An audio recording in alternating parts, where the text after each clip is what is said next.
জীবন অনেকটা মোমবাতির মতো জ্বলতে জ্বলতে একদিন নিভে যায়।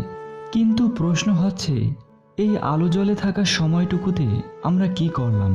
আমরা জন্মাই একটা ছোট আলো নিয়ে, ধীরে ধীরে বড় হই, আলোটা বাড়তে থাকে, স্বপ্ন দেখি, প্রেম করি, সংগ্রাম করি। কিন্তু সময়টা খুব দ্রুত পালিয়ে যায়, দিন যায়, রাত আসে, আর এইভাবে আমাদের আলো একটু একটু করে নিঃশেষ হতে থাকে। শরীরটা একসময় ক্লান্ত হয়ে পড়ে, যে চোখগুলো একসময় জ্বলজ্বল করত সেখানেও যেন ম্লানা আলো পড়ে। তখন মনে হয় যে জীবনটা এত জোরে দৌড়েছিলাম, তার গন্তব্যটা কোথায়?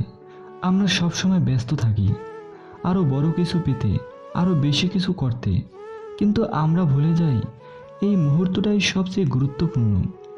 একটা মোমবাতিও জানে না একদিন নিভে যাবে, তবুও সে আলো দেওয়া বন্ধ করে না, কারণ সে জানে সে যতক্ষণ জ্বলবে কাউকে না কাউকে আলো দিতে পারবে।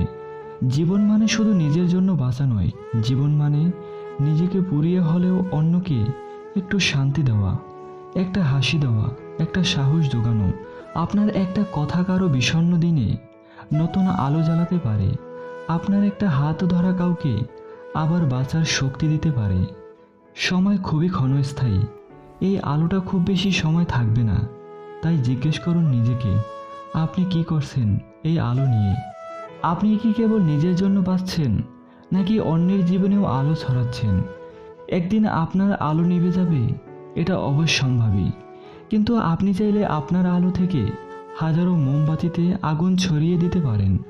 আপনার কর্ম, আপনার ভালোবাসা, আপনার হাসি, এইসবই হবে সেই আলোর উৎস যা আপনি রেখে যাবেন এই পৃথিবীতে।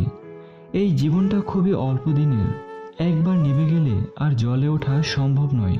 তাই জ্বলুন, আলো দিন, ভালোবাসুন, ক্ষমা করুন, আর এমনভাবে বাঁচুন যাতে শেষ আলো নিভে যাওয়ার পরও এই পৃথিবীতে আপনার আলোর ছায়া থেকে যায়।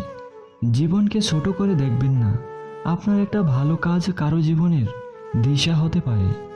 প্রিয় দর্শক, ভিডিওটি যদি ভালো লেগে থাকে বন্ধুদের সাথে শেয়ার করুন, আর আমাদের চ্যানেলটি সাবস্ক্রাইব করে সাথেই থাকুন পরবর্তী ভিডিও দেখার জন্য।